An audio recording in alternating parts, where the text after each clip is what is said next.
Chris Johnson is another remarkable lady who's going to be talking about the rehabilitation aspects of scuba diving as it relates to working with individuals with disabilities.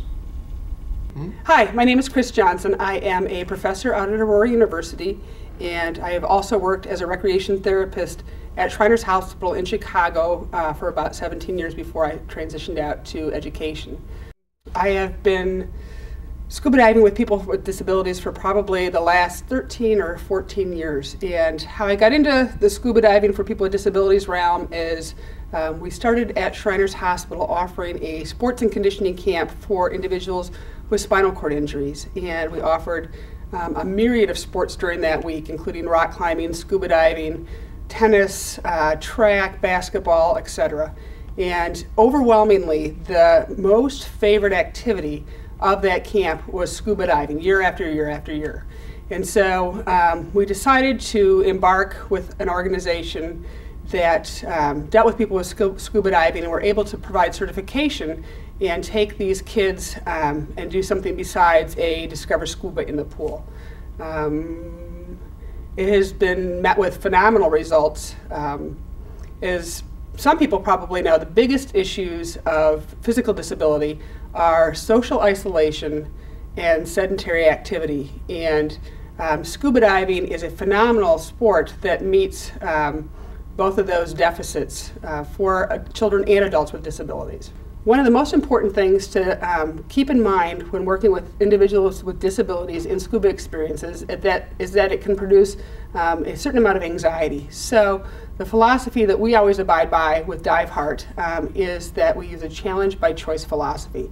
This means that it's up to the participants to challenge themselves as much as they want, and we as professional divers and people on the trips don't have expectations for them. So we encourage them to step out of their comfort zones and to experience a bunch of new growth, but we by no means place our expectations upon them. To illustrate the example of challenge by choice, we went out to a place called Stingray City in the Cayman Islands, and we had a 16-year-old male who had been really a good scuba diver up to this point, but when we pulled up to the Stingray City and he saw those big discs stingrays floating around in the water, he decided there's no way in God's green earth that he was going to go in that water. And we said, that's fine, challenge by choice.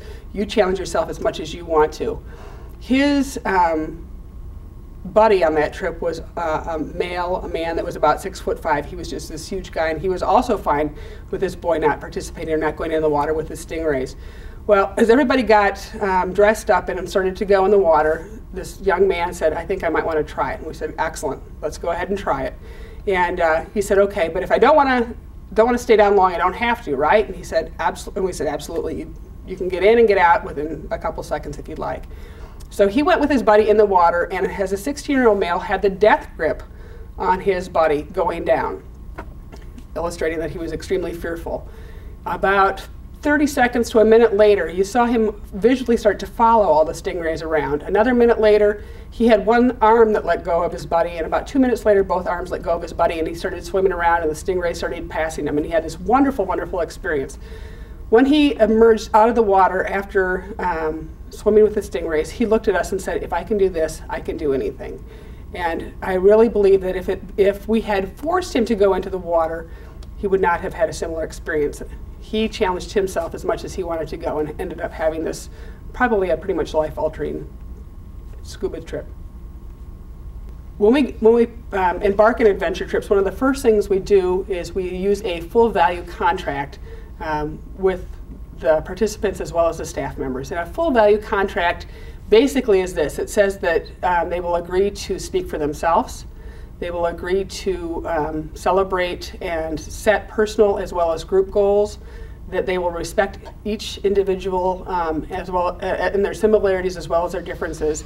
And then we go into other things like I agree to not swear on the trip, I agree to not smoke on the trip, I agree to not use alcohol or illicit drugs, and if I do, I will be sent home at my parents' expense.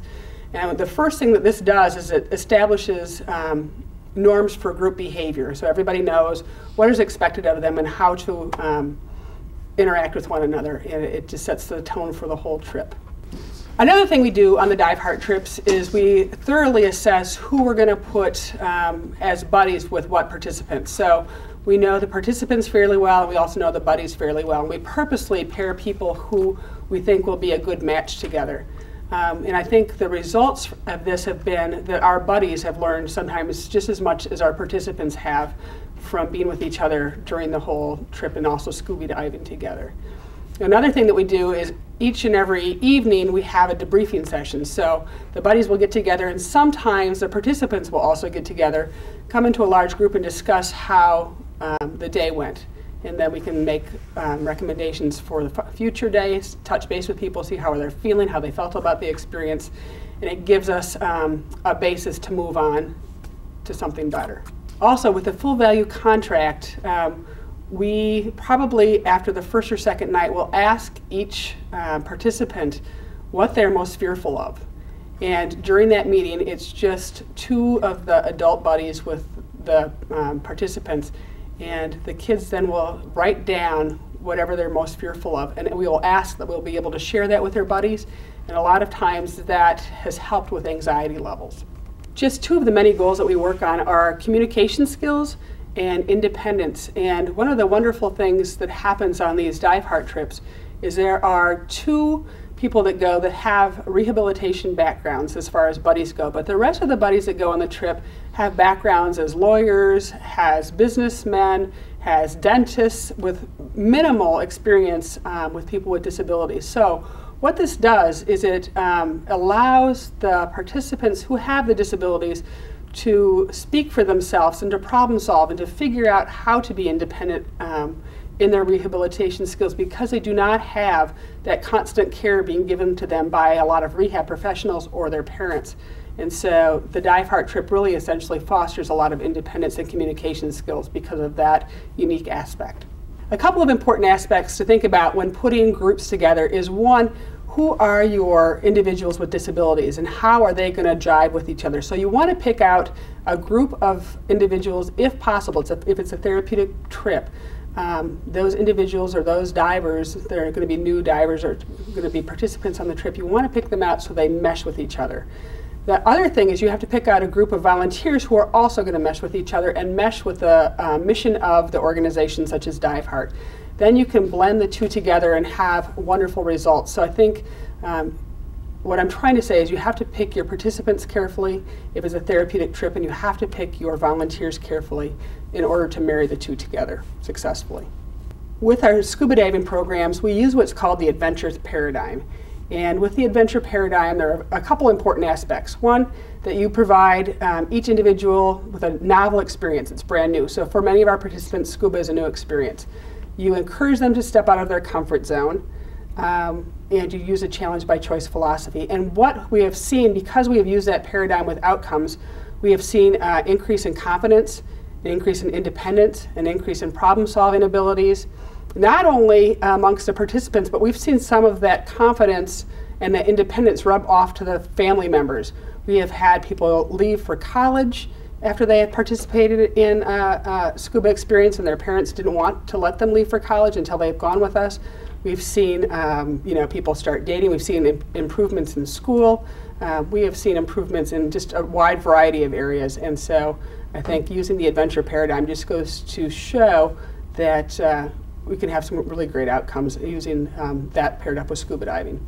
One of the things that Diveheart uses that's a great tool is this full face mask. And we have personally used it on a diver who was 12 years old, and she was a very petite individual. She couldn't hold the regulator in her mouth, and therefore was experiencing just a lot of difficulty diving and was starting to reach the edge of her comfort zone where she was about to check out and give up. And so we tried the full face mask on her, and this made a world of difference. She was able to then scuba dive with the rest of the participants for the whole rest of the trip. It is also a great thing to be used for our divers with visual disabilities, because we have a full communication system in here. The best experiences, most life-altering experiences we had was with a young lady named Mary. And she came to the SCI camp that we had, tried the scuba diving experience, was extremely fearful but loved it. And we had an extra opening on our trip that year, and we said, Mary, would you like to go on the scuba trip with us? And she said, yes, I would. Now, To give you a little history on her, she was injured, I believe when she was about 8 years old, spinal cord injury resulting in paraplegia.